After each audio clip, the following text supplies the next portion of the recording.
আজকে আমরা চলে এসেছি সিটি সেন্টার 2-এ। আজকে আমরা ঠিক করেছি কালকি মুভিটা দেখব। সিনেমার টাইমিং ছিল দুপুর 3টে থেকে, তাই বাড়িতে খাওয়া দাওয়া করেই আমরা রওনা হয়ে গেছি সিটি সেন্টার 2-এ। আমাদের বাড়ি থেকে খুব একটা দূরে নয়, খুবই কাছে সিটি সেন্টার 2।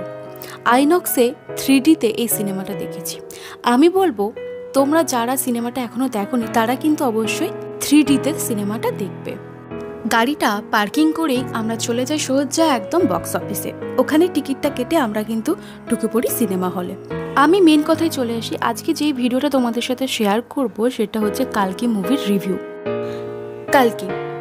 কালকি হচ্ছে বিষ্ণুর এক অবতার, যে কলিযুগে এসে অন্ধকার সরাবে, মানে কলিযুগের অন্ধকারকে সরিয়ে নতুন আলো ফুটিয়ে আনবে। কালকি 2898 AD। এই সিনেমাটা একটা সায়েন্স ফিকশন। আমরা এখন 2024-এ আছি, কিন্তু এই সিনেমাটা দেখাচ্ছে যে এখন 2898। তাই এখানে অনেক গ্যাজাকুড়ি বস্তু ঢোকানো হয়েছে, যেটার কিন্তু অতটা প্রয়োজন ছিল না। সিনেমাটা 3 ঘন্টার, কিন্তু প্রথম দিকে প্রভাসের অনেক সিন একটু বেশিই দেখানো হয়েছে। সেইগুলো কেটে সিনেমাটা একটু ছোট করলে আরও ভালো লাগতো দেখতে। সিনেমাটা উপর দিয়ে দেখলে মনে হচ্ছে খুবই গাজাগড়ি, কিন্তু ডেপথে একটা মিনিং আছে। এই মুভিতে কালকিকে দেখানো হয়নি। কালকি তার মায়ের পেটের ভিতর। এই মুভিটা কালকির মাকে নিয়ে। এখানে দেখানো হচ্ছে অশ্বত্থামা, যে কিনা একজন চিরঞ্জীবী। কৃষ্ণের অভিশাপে তিনি অমরত্ব পান, আর এই চরিত্র পাঠ করছেন অমিতাভ বচ্চন। অমিতাভ বচ্চন ছাড়া এই রোলটা মনে হয় না আর অন্য কেউ এত সুন্দর তুলে ধরতে পারত।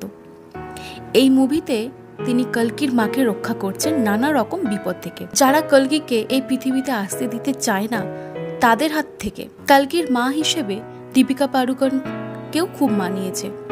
আর যে কলকিকে আসতে দিতে চায় না, এটাও একটা ক্যারেক্টার যেটা কামাল হাসান পাঠ করেছেন, যাকে আমরা কালী পুরুষ বলে জানি।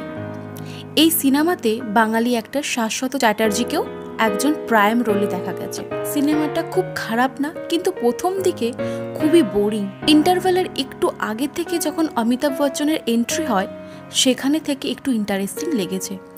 তবে একদিকে ভালোই হয়েছে, বলিউড সিনেমা আস্তে আস্তে নিজের রূপ ও ধরন চেঞ্জ করছে। একদম স্টিরিওটাইপ হয়ে গেছিল। বলিউড সিনেমা আস্তে আস্তে আমাদের দেশের পৌরাণিক ঘটনা নিয়ে সিনেমা বানাচ্ছে, যেটা অনেক আগেই হওয়া উচিত ছিল। সিনেমা একটা খুব বড় মিডিয়াম। সিনেমা দিয়ে মানুষকে সচেতন করা যায়, কিন্তু আমরা সেইভাবে দেখি না। আমরা সিনেমাটাকে এন্টারটেনমেন্ট হিসেবেই নিই, কিন্তু সিনেমাও একটা জ্ঞানের মাধ্যম হতে পারে। আমরা অত মন দিয়ে বই পড়ি না, কিন্তু সিনেমাটা মন দিয়েই দেখি। সিনেমার গল্পগুলো মনে গেঁথে যায়। তাই পৌরাণিক ঘটনা সিনেমার দ্বারা সমাজে আনলে সমাজ সচেতন হবে, আর এটাও বুঝবে যে আমাদের কালচার কত বড়, কত বৃহৎ ও কত গভীর।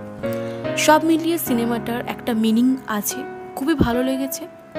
কিন্তু 3 ঘন্টার জায়গায় যদি 2 ঘন্টা, অত ফার্স্টের দিকে অতটা না দেখিয়ে ওটা 2 ঘন্টা, খুব বেশি হলে 2 ঘন্টা 15 মিনিট দেখালেও কিন্তু যথেষ্ট হতো। সব মিলিয়ে ভালোই হয়েছে। যারা সিনেমাটা দেখোনি অবশ্যই বলবো সিনেমাটা দেখে আসো। 3Dতে ভালো লাগবে।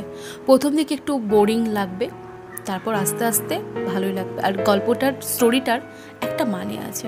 যেহেতু আমরা এখন 2024-এ, আর এই কালকি মুভিতে দেখাচ্ছে 2898।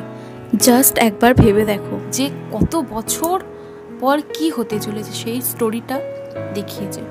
সব মিলিয়েই বলবো আবারও দেখে আসো। আর আমার ভিডিওটা কেমন লাগলো তোমরা অবশ্যই কমেন্ট করে জানিও। আর হ্যাঁ, প্রতিবারের মতো এই ভিডিওর লাস্টেও আমি একটাই কথাই বলবো, যারা আমার ইউটিউব চ্যানেলে নতুন, যারা আমার ইউটিউব চ্যানেলটা এখনও সাবস্ক্রাইব করোনি, তারা অবশ্যই করে দিও। আর আমাদের ভিডিও দেখতে কীরকম লাগে সেটা অবশ্যই কমেন্ট করে জানিও। তোমরা ভালো থেকো, সুস্থ থেকো, খুব খুব এনজয় করো। আর সিনেমাটা একবার হলেও 3Dতে দেখে আসতেই পারো।